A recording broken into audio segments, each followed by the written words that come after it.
Hey, this is Andrew, and I am bringing you the my final Keyforge set review here with looking at all the Dees cards in Age of Ascension. Sorry, not final Keyforge set review because hopefully I'll do more of these when Worlds Collide comes out. But uh, for now, this will be the end for AOA, and we're covering Dees.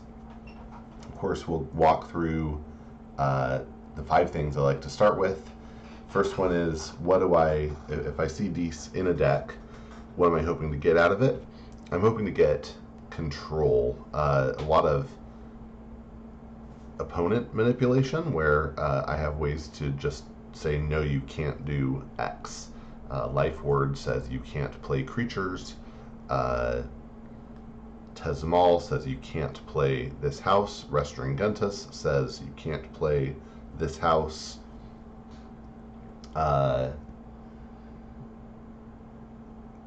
Several cards say, you can't forge for the normal cost you're good. It's going to cost you a lot more. Here, have some chains. Here, you can't draw as much. Just a lot of limiting my opponent's options. I'm looking for ways to destroy their creatures, just hard destroy. Maybe some direct damage, but I'm hoping for some good, solid destroy effects.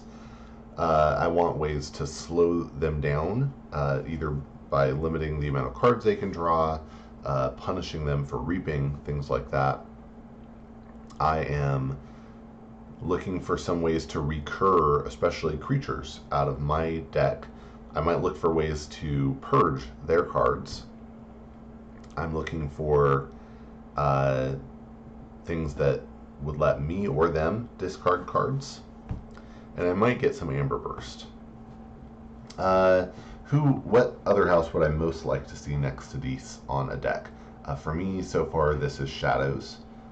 And I think that's true across both Coda and AOA. Part of it is that Shadows is just very strong, and part of it is that Shadows has very strong Amber control. Dees has some, but the things you can do pushing your opponent into a certain direction with Dees and then following them up by swinging their own Amber against them with Shadows can be really devastating. So Dees plus Shadows is it's a great house combination. The combo, I think my favorite combo that I haven't actually gotten to do, but I would love to do in AOA would be Yurk plus Exhume. And obviously being able to exhume Yurk could be good. I'm a fan of discarding cards, so I would be happy to do that. But even better is like if I have, I have a lot of Dees cards in my hand along with a Ronnie Risk Clocks or something, and I could Yurk the Ronnie Risk Clocks and then exhume it. Would be super fun. Even something without a strong play effect, just you can get it out on that turn. It functions as like a helper bot in Dees. Exhume Helper Bot actually is something that's come up in Vault Tour plays and is a great combo as well. Exhume's just good. Another combo that I've seen just be really devastating, and I think I just don't like it because I've had to play against it so much, and it really is very annoying to deal with, is multiple Schulers with multiple Hysterias. Well, even one Schuler with one Hysteria is annoying, but when you have multiples of that, it just gets out of control. That is a combo that is in both AOA and Call of the Archons. If I could get one Legacy card in Dees for AOA, I would love to get a deck with a Legacy Control a week. I mean, it's just such a good card. If there's one card I miss from Coda, probably Control a week. If I could have a Maverick, I was thinking about this. I think there's some obvious ones in Shadows that just are nice. I mean, Too Much to Protect would be fantastic to have in Dees, just so you can do all this stuff to make their keys cost more and then follow it up with that. But I wanted to be a little more creative, so I ended up going with Dusk Witch as the Maverick I'd love to see, and my reasoning there is that in Dees I might be able to, let's say with Tezmal, let's say I have a Tesmal, I can push them away from the house where they'd be most likely to be able to deal with the Dusk Witch, and then drop the Dusk Witch and have a chance of it staying on the board. And with Dusk Witch on the board, there's a lot of really good plays I could potentially make depending on which cards I have with these cards, right? Where I could have them come out and then do mean things to my opponent. Yeah, so that's what I decided to go with. But I think there's a bunch of good options. That's why Exhume is so good, is because it turns, you know, all your creatures into half of a, you know, decent Maverick. So pretty cool. All right, let's without further ado, let's go and jump into the cards here and start walking through them. We'll start with the commons, go to the uncommons, and then the rares. The uncommons have a weird number here because of the key imps. Okay, so first off, we have Amber Imp. This is a 2-power imp with elusive, and it says after a creature reaps, stun it. In Mars, there are some creatures that, like, say after an enemy creature reaps, stun it, they have enemy on there.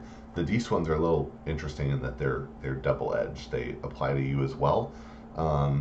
Typically, if I get to a turn where I want to reap with Dees and I have an Amber Imp, I'll just throw it into an opponent, like try to get a little value damage plink out of it, and then go ahead and reap with my stuff.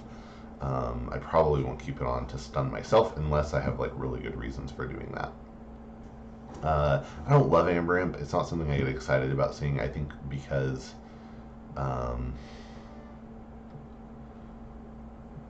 why is it? Oh, I think it's because the number of times that like this is what stops a creature from reaping a second time feels pretty low to me, because creatures are so transient anyway. I feel like if a creature gets on the board and reaps once, you're pretty happy. So having it get stunned is just not the end of the world. Okay.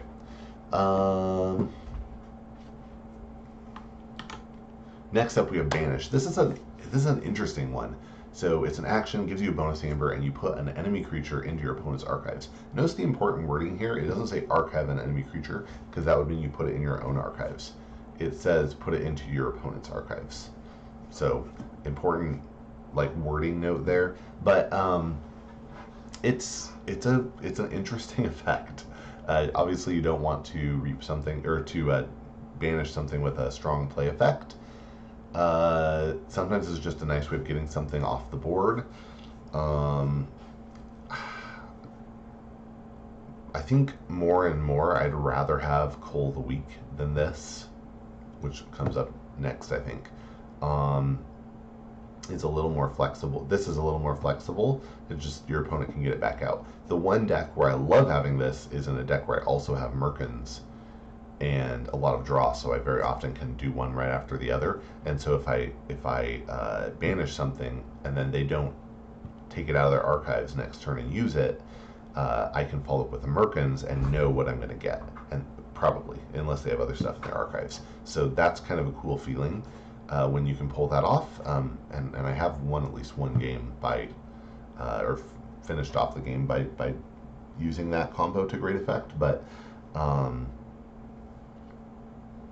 outside of that, it's not as good as it initially sounds, but it's fun and interesting. So I'm really glad it's in the game. I just think 9 times out of 10 I'd rather have Cull the Weak. Okay, yeah, Binding Irons is an action. Your opponent gets 3 chains. It's interesting because, like, this is, in a sense, like you got 1 chain in order to do this, right? To give them 3 chains, because this clogged up your hand for a turn, at least. So, you know, if I had the option to, like, purge this at the beginning of the game or have it in my deck, I think I'd purge it, because I'd rather accelerate my own hand. But maybe I'm wrong about that. If you can pull off like 2 of these, or you land this on somebody who already has chains, then it's much more effective and definitely worth it. I have, you know, a deck that I got up to 12 chains, and I think I can at some point, if I just get up the energy, can push it into power 3. And I have another deck that I did get to power 3, and the worst thing is sitting across from somebody and having them drop a Binding Irons early. It just feels bad. So yeah, so this can be quite good in Chainbound or in a context where you know there are chains involved, but in a sort of like green field scenario where your opponent doesn't already have chains, I don't love it. Anyway, okay. Next one, Charette, back from Coda, 4-power demon, play capture 3. Good for stalling. Here's Coal the Weak. Coal the Weak is an action with a bonus amber. When you play it, you destroy the least powerful enemy creature. Yeah, and if you have like 2 of these, you're doing work. You're getting rid of the annoying stuff. I have on occasion, it's kind of just a not necessarily obvious play, is if your opponent, let's say you have a ready creature, your opponent has like, let's say a 2-power and a 6-power. Sometimes the right thing to do is to fight the 2-power with your creature, get it off the board, and then use Coal the Weak on their bigger creature at that point, because now it is the least powerful. So just, it's worth thinking through plays like that. Sometimes play order really does matter, especially with something that cares about what is the least powerful. Dust Imp is back from Coda as well. It's a 2-power imp. When it's destroyed, you gain 2 amber. Pretty solid. Exhume is an action with a bonus amber. When you play it, you choose a creature in your discard pile, and you can play that creature as if it belonged to the active house and was in your hand. That's pretty cool. You can get, you know, a Ronnie, a Darna, you know, anything that doesn't have alpha. If you have a Dusk Witch, you can get it out on the board at the end of the turn, even if it's an Untamed. And there is a cool play where someone managed to do like an Exhume Helper Bot and then play something from their 3rd house that way. So there's really interesting stuff you can do here, and it's a fun card that really opens the game up. But I think it's best when paired with cards with strong play effects, and it does have the downside, if you have it in your opening hand, then it's probably dead. Well, it gives you the amber, but you really want to get this in probably like the mid to late game. Gub is a 1-power demon with 1 power, but when it's not on a flank, it gets +5 power and taunt. So the goal is to get it surrounded by stuff. I've heard some people just really poo-poo this. I think it can have value, but yeah, you have to be able to like set it up, and if you don't have a lot of these creatures, then you might have trouble setting it up, right? Because you probably end up leaving it on a flank for a turn, and then on your next turn you want to play something to the other side of it, but that's a turn where it's 1 power and it's easy for your opponent to kill. So just depends on the situation. When I've been in situations where my opponent had a Gub out and was you know, positioned to do some work, but I managed to orchestrate which creatures I killed in what order to make sure that I didn't have to like actually do the hard work of facing the Gub at power 6. Lash of Broken Dreams is back. It's an artifact that exhausts to make your opponent's keys cost +3 during their next turn. Classic, strong, very strong card. Misery Exploit. It's an action. When you play it, you gain an amber for each damaged enemy creature. This is really good when paired with cards that spray damage, like in Shadows, you have cards like Whistling Darts or Throwing Stars. In Untamed, you have They're Everywhere. So there's some ways to spray the damage, and then you follow up with this and get a bunch of amber. And you know, sometimes your opponent will just be fighting and doing this sort of thing for you. Next up, we have Not Finished With You. Depending on your setup, I think this can be better than Exhume. It just depends on your exact setup. But I have this in a deck with like a Ronnie, 1 or 2 Ronnies, and and a Merkins. I'm very happy to be able to put those back in my deck. I think the easiest mistake people make. So what the card does, it gives you a bonus amber, and then its play effect is shuffle any number of creatures from your discard pile into your deck. The number one mistake I see people make with Not Finished With You is that they'll return too many creatures because they're like, oh, I like that creature, I like that creature, but you really need to prioritize, because if you put in a Ronnie Wrist Clock and a Mind Warper, right, you've reduced your chances of seeing Ronnie. Mind Warper is a good card, but in a pinch, I'd rather have Ronnie. So, just think every card you're adding makes it less likely you're going to see the other ones you're adding.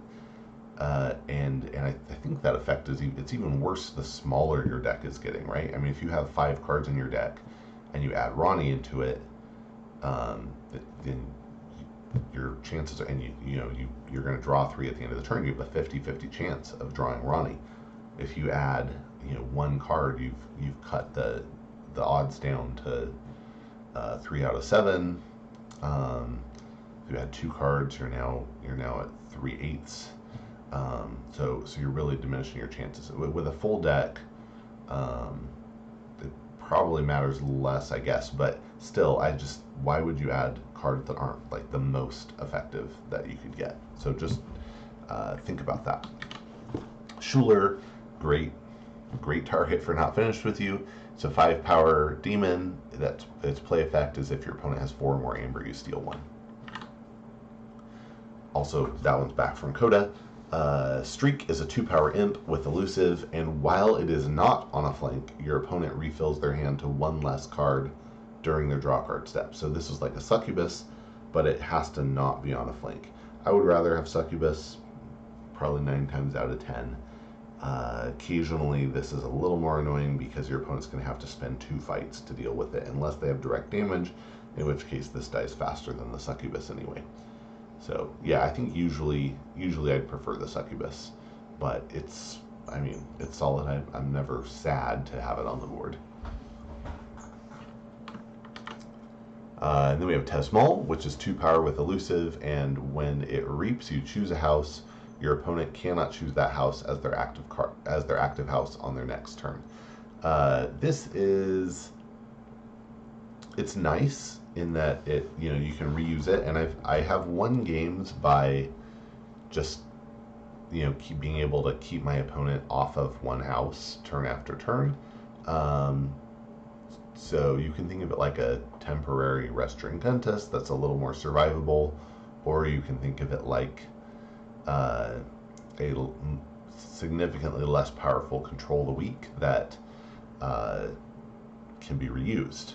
Either way, it's strong. I would, again, in a pinch, I'd rather have Control the Weak, but there are some situations where you can really make somebody's life miserable for a while using this card. So it's not a bad card, and I'm happy to see it. And yeah, really, compared to Restoring Dentist, which does come up later, this is twice as survivable on raw power, and then that elusive again, helps it quite a bit. Unlocked Gateway is the replacement for Gateway to Dees. It has the same effect in that it destroys each creature, but instead of giving you 3 chains, it has Omega, which means after you play it, the step ends. And in my opinion, that puts it at a significantly lower power level than Gateway to Dees. The reason is, with Gateway to Dees, you can wipe the board and then put your stuff on it. And now you are ahead, and you just have to deal with those chains. In fact, some decks had a combo of Gateway to Dees and Arise, so they could Gateway, blow everything up, Arise, bring back all their Dees creatures, and boom, establish a really strong board. And there's just not a way to do that in AOA with Unlocked Gateway, because it ends that step, so now you're in trouble. Yeah, just something you need to be aware of. But it's still strong, and there are definitely decks that start getting ahead on board, and then this just shuts them down. So it's an important effect to have available. But yeah, compared to Gateway to Dees, I think it's less powerful. Then we have Yurk, which is a 4-power demon that after you play it has you choose and discard a card from your hand. This is one of the things I think newer players struggle to see the value of. They see this as like a cost, and they're like, why am I playing a 4-power creature that makes me discard? That's a terrible deal. But no, it's actually a wonderful deal. It lets you cycle through. And we're going to see, going into uncommon and then rare, the bigger versions of Yurk, which make you discard more cards. But it's fantastic. I love it. I think old Yurk might be the real sweet spot, but I'm very happy when I see an ancient Yurk. I don't mind discarding 3 cards. All right, so that's it for commons. Now we are into Anguish territory, and or into uncommon territory, but we will start with Anguish. Anguish is a 6-power demon that says for each damage on Anguish, your opponent's keys cost +1. This can be really annoying, and it's great for setting up like a too much to protect or something like that. Yeah, it's really great. The art is so creepy. All these little creatures that are like crawling in and out of the big one, and the flavor text is interesting in that it's a quote from Miss Onyx Censorious, who is one of the 2 Archon decks that were the starter intro decks that were set and not random in Call of the Archons. Yeah, Miss Onyx Censorious was one of those 2. The other was Radiant Argus Supreme. So yeah, just interesting there that they're quoting her. Yeah, and Anguish is a really good card. Very nice. Oops. All right. Next we have Bloodshard Imp, 2-power Imp. This is similar to Amber Imp in that it imposes a cost for reaping. Here the cost is after a creature reaps, its controller must sacrifice it. So after a creature reaps, it dies. Boom. It's not elusive, so it's easier to kill. The really nice thing about playing this, you know, about being the one who played this, is if you go to take a Dees turn where you want to do a lot of reaping, you just reap with the Bloodshard Imp first, it sacrifices itself, and boom, you're good to go from there out. So I like it a little better than the Amber Imp. It's still not something I'm thrilled about. They're just other cards that I'd rather have. I'd rather control my opponent's Amber by stealing it with a Schuler than with this, but it can be quite effective just depending on the situation. Really nice if you can protect it with taunts, so your opponent has to fight through something big to get to it. Next up, we are into the Key Imps, and we're going to go through all 3 of them in order, starting with Bronze. Bronze Key Imp is 2-power with elusive and says players cannot forge their 3rd key. Silver Key Imp, 2-power with elusive, players cannot forge their 2nd key. And Gold Key Imp, 2-power elusive, players cannot forge their 3rd key. I think so. Bronze and Silver are interesting. I think if I had to pick one of these to have now here's the interesting about their rarity. The way, as I understand it, you have an equal chance of getting one of these as you do of getting any other uncommon card. So you're as likely to get a Key Imp as you are to get Anguish, for example. And then once it's determined you're getting a Key Imp, then you have a 1/3 chance of getting each of them. I could be wrong about that, and I haven't seen, you know, it's code, so the algorithm is, so I really can't speak to what they're doing. They could be doing any logic they want, but I think it's something like that. If I could choose, I'd always rather have the Silver Key Imp, and the reason is gold is so tricky to work around unless you have a key cheat and the ability to like kill it and use the key cheat on the same turn. It's not necessarily going to help you not lose. Silver Key Imp can stop a rush deck, especially if you have board control. You can stop that rush deck, not give them any way out while you go ahead and move on to your third key, assuming you get ahead of them in the beginning. Bronze Camp is a good way of starting to get ahead. Maybe if you pair it with like a Too Much to Protect, where you keep that out for a while and then you can follow up by swiping all their amber. But I think for the tempo, really your best shot is to get ahead with and then drop a silver imp. But any deck that is depending on this to win, I feel like is on shaky ground anyway. I'd rather just win flat out than have to do these finicky things. But they're interesting. Again, it's not like they shouldn't have made this. I'm really happy this is a thing that's in the game. I just don't get excited about seeing these in my decks, and I always get gold, so I really don't get excited. Gungoozle is an action with a bonus amber. When you play it, you deal 3 damage to a creature, and if that creature isn't destroyed, then its owner discards a random card from their hand. That's a really interesting thing, because usually you think, oh, I want to destroy the creature. But in the case of Gungoozle, there might be a situation where you don't want to. You think, I'd rather knock a card out of their hand, and then I'm setting it up for a misery exploit or something like that. So it's an interesting effect. And this is back from Coda. So is Hysteria. When you play Hysteria, you return each creature to its owner's hand. Very interesting. At that point, you can drop your Beast creatures back on the board. Library of the Damned, also back. It is an artifact that can exhaust to archive a card. That's really powerful. I haven't seen a lot of this in AOA. I just haven't seen it a lot. I don't know. People just aren't playing the decks that have it in it or what, but have not seen much of it. Is what it is.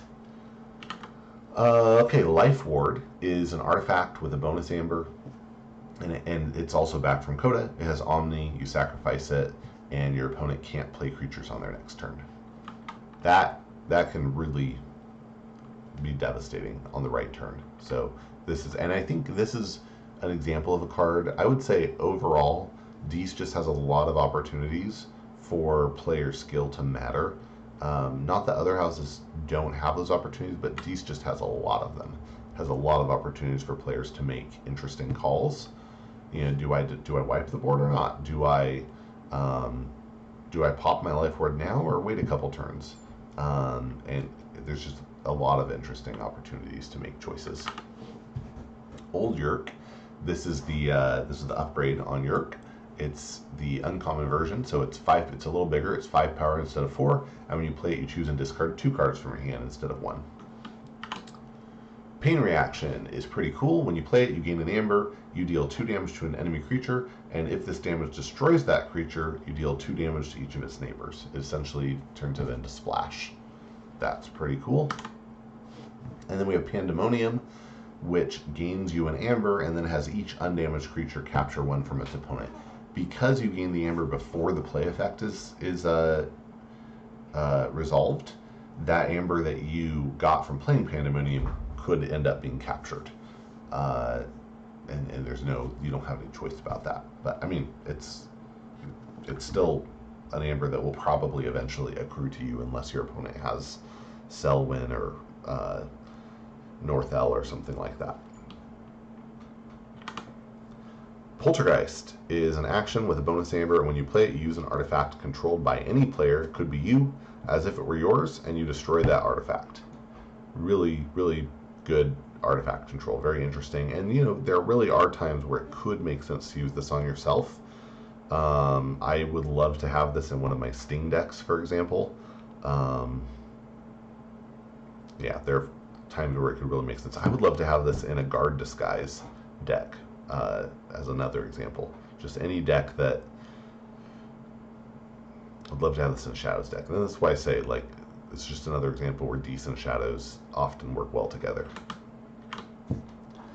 Scullion is interesting. It is a 7-power demon with 2 armor, and when you play it, you sacrifice a friendly creature. The bummer here is if it's the only creature on your side of the board, it's gonna have to sacrifice itself. But really nice if you have small creatures that you don't mind getting rid of, or especially if you have creatures that you really want to kill. If you have this in a deck with Brend, congrats. I had a really fun play in a game where I'm trying to remember exactly how it worked out. I had yeah, I was gonna forge, and things were gonna get blown up. I had Amber. My opponent had a Brend on the board, and I was thinking, that's such a bummer. I had an Overlord Grekking on the board and a Scullion in my hand, and what I ended up doing is I used the Overlord Grekking to fight Brend, kill it. It came into play on my side of the board, and then I played Scullion to sacrifice that Brend and steal the 3 back. So essentially they stole 3 from me, but I stole 3 back from them. Brend was now off the board and not something I had to like account for, which is very nice. I did end up winning that game. I don't know if it was solely due to that play, but that was like a really interesting line of play that opened up with between Grekking and Scullion. Soulkeeper is an upgrade with a bonus Amber, and it gives a creature that's attached to destroy the most powerful enemy creature. Pretty nice.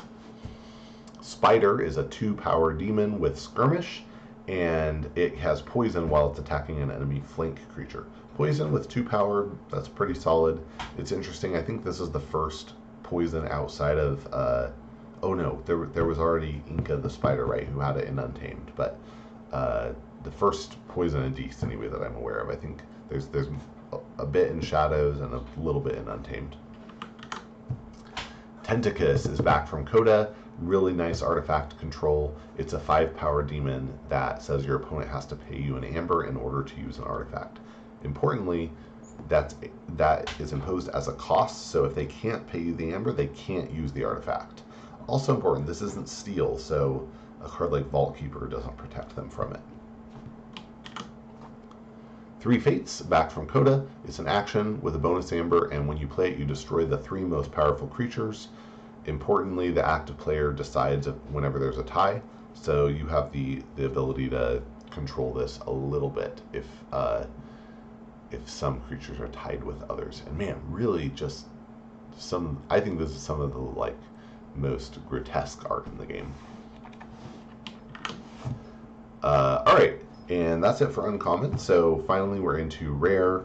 Fair warning, most of these cards are back from Coda, so only 40% of them are going to be new, but nevertheless, it's interesting to look at how they all fit together, and we'll talk about how they fit in with some of the other, the commons and uncommons that we covered as well. So a fair game is not new.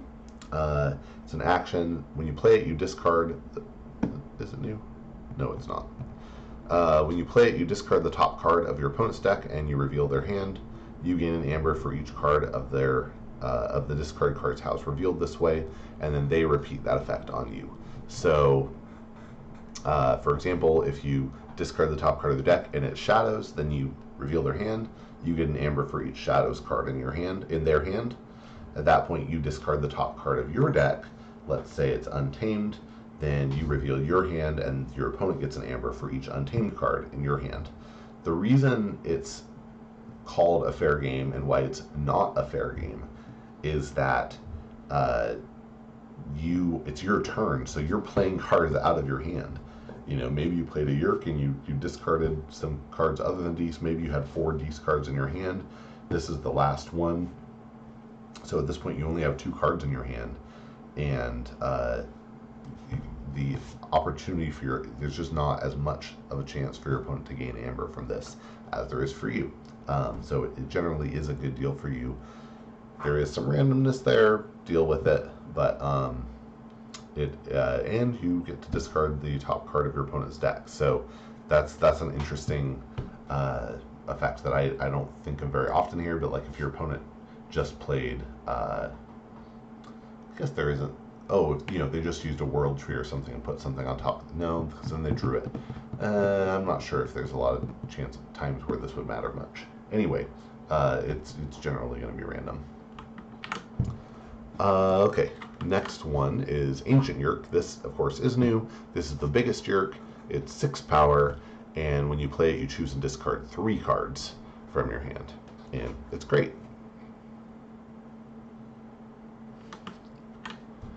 Collar of Subordination, not new.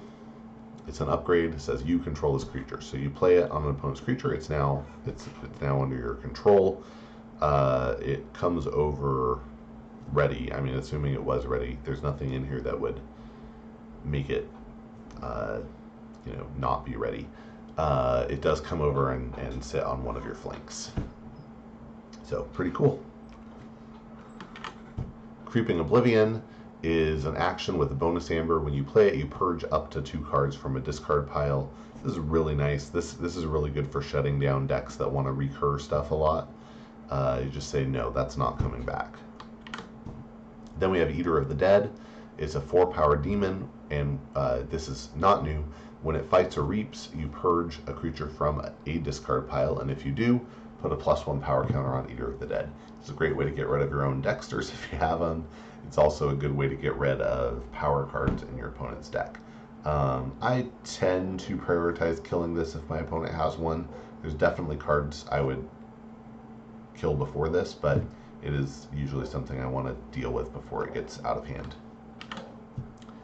Then we have Hecatomb, which also not new. It's an action, gives you a bonus amber, and then it destroys each Deist creature, and each player gains an amber for each creature they controlled that was destroyed this way.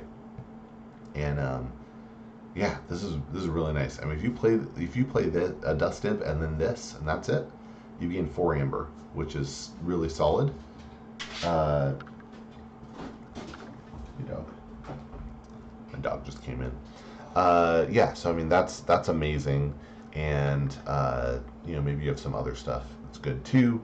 If your opponent has a strong Deist board, sometimes it's nice to get rid of it this way. Sometimes it's not. You don't really want to give them that amber, but it can be the right play.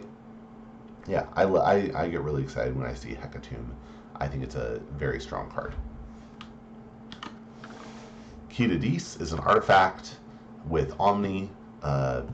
You sacrifice it and you destroy each creature. So, and this one is very powerful in the same way that Gateway to Deist was, because you can use this and then lay your own creatures out on the board. And you can use it not only on a Deist turn. That's what makes it even crazier. The only thing that's a little rougher about this is if your opponent has like a remote access or poltergeist or something like that, then you could be in trouble. Next up we have Nefru, which is new. It's a 4-power demon, and it says each time a creature is destroyed, its owner gains 1. That's solid. It's interesting that it says its owner, because that means that now that there are several cards that can swing the ownership of a card, or the control of a card over, it is important that this says owner, right? If you destroy an opponent's creature with your Overlord Wrecking and it comes over to your side, your opponent still owns it. If you Collar of Subordination something, they still own it. You just control it. Same with like what's the Hypnotic? There's one in Mars that lets them take control of one of your creatures, and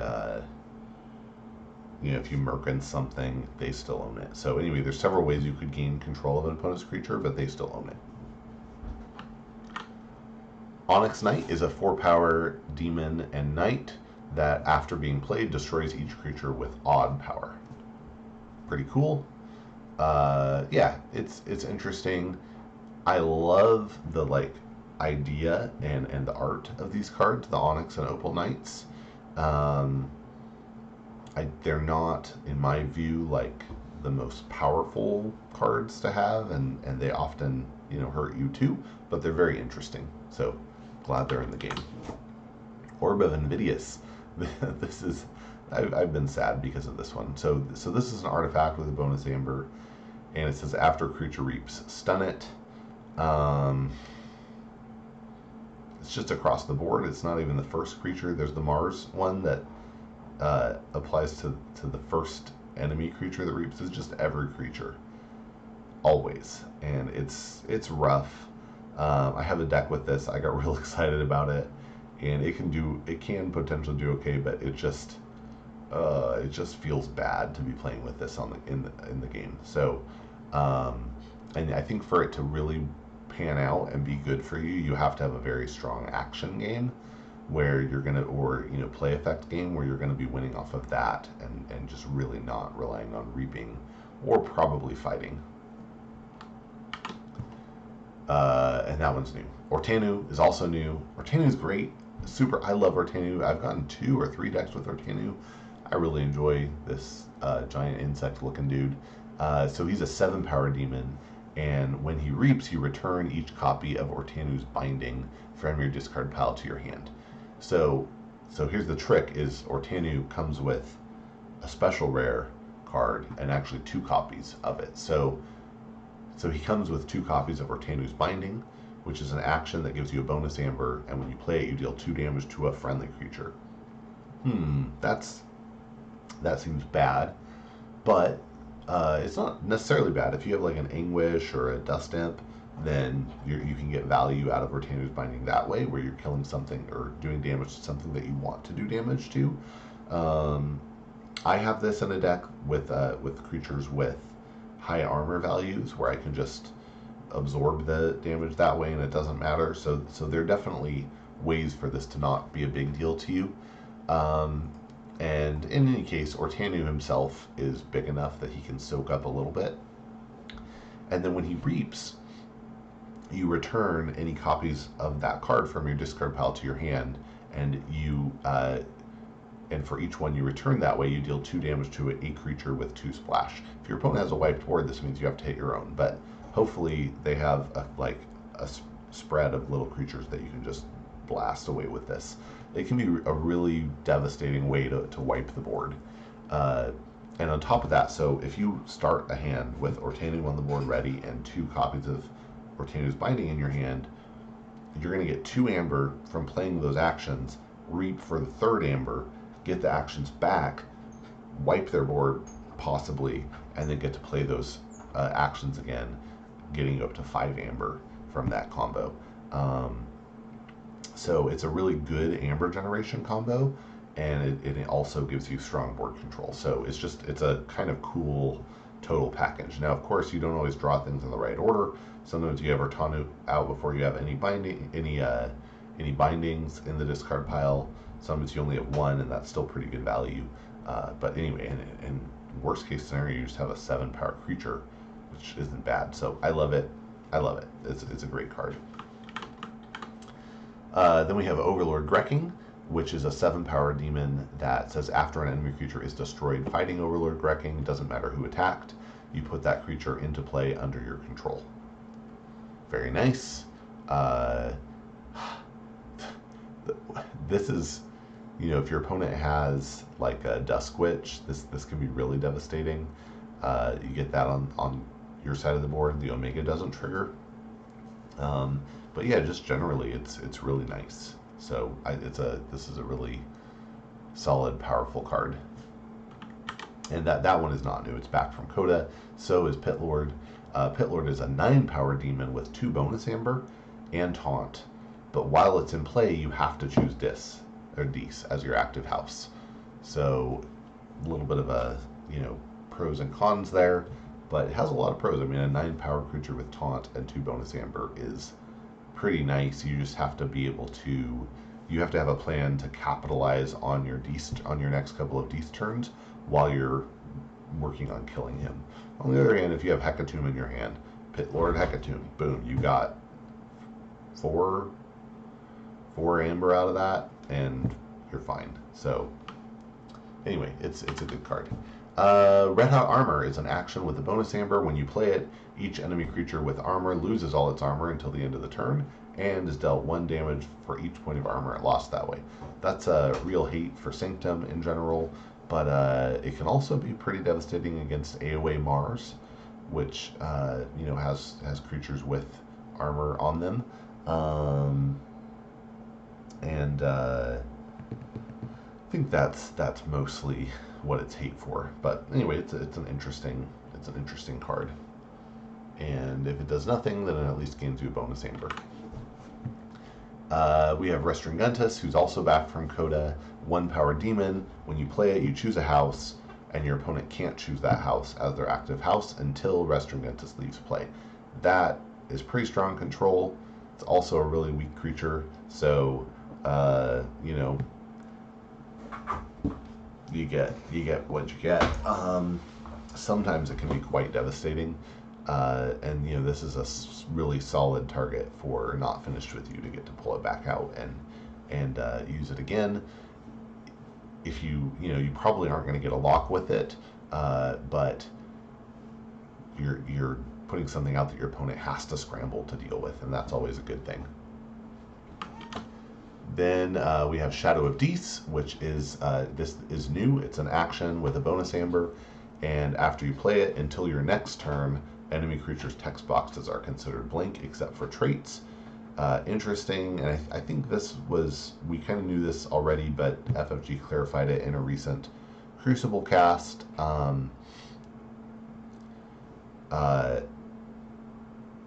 Cards, so restrictions on play, such as like the have to have 7 amber for Khalifi Dragon or things like Alpha. Those are in effect while the creature is in your opponent's hand when Shadow of Dees isn't affecting them yet. So Shadow of Dees doesn't affect those play restrictions at all. Those are still in effect. But play effects happen after the creature hits the board and their text boxes are blanked by Shadow of Dees. So play effects wouldn't trigger. Omega is not a play effect, but it works very similarly to a play effect. So if you play Shadow of Dees and then on my turn I play a Dusk Witch, the Omega does not trigger. It does not in my turn immediately. On the flip side, the benefit of it isn't in effect either. So it's just a 1-power creature at that point. But anyway, it's just something to be aware of. That it does not affect play restrictions. It does affect text on the card that would happen after the card enters play. It also doesn't affect things that say this creature enters play, blah, blah, blah. So like Silvertooth still enters play ready. Shard of Pain is the Dees shard. So it's an artifact item shard, and it can exhaust to deal 1 damage to an enemy creature for each friendly shard. And the way that FFG has been like ruling on cards that are worded this way, I think if I remember right, how they ruled on Sack of Coins, this you could, if your opponent has 3 1-power creatures and you have 3 shards, you can kill all 3. But don't quote me on that. If you go to an event, ask the judge or marshal before the event if it's something you care about. Soul Snatcher is back from Coda. It's an artifact that says, and it's a vehicle, it says each time a creature is destroyed, its owner gains 1. Again, here's where owner versus controller matters. If you gain control of my creature, I still own it. Tolos is sort of the opposite of that. Tolos is a 1-power imp with elusive, and it says each time a creature is destroyed, its opponent gains 1 amber. So you get amber for killing your opponent's creatures. It is a double-edged sword. It applies to both players equally. Pretty cool card, though. Then we have, last one here is Wretched Dull. It's an artifact, it's an item, and it can exhaust to do, if there is a doom counter in play, destroy all creatures with doom counters. Otherwise, put a doom counter on a creature. It's a very slow destroy. Yeah, it's fine, but it's not amazing. That's it. Yeah, is an okay card, but I'd probably rather have almost any other Dees card than this one in a deck. Yeah, so and maybe that'll change. Maybe in the future there'll be more stuff with doom counters. FFG certainly is showing with Worlds Collide that they're not afraid to introduce more counters to the game, with Enrage and Ward coming in. Exalt is just Amber, so that's easy. But anyway, so we might see more things with Doom in the future, but for now, this is the only card with Doom counters, so it really is just a slow destroy. Anyway, so that's it. That is all of the these cards in AOA. I hope you enjoyed walking through them with me and that you will get out and forge some keys. Thanks.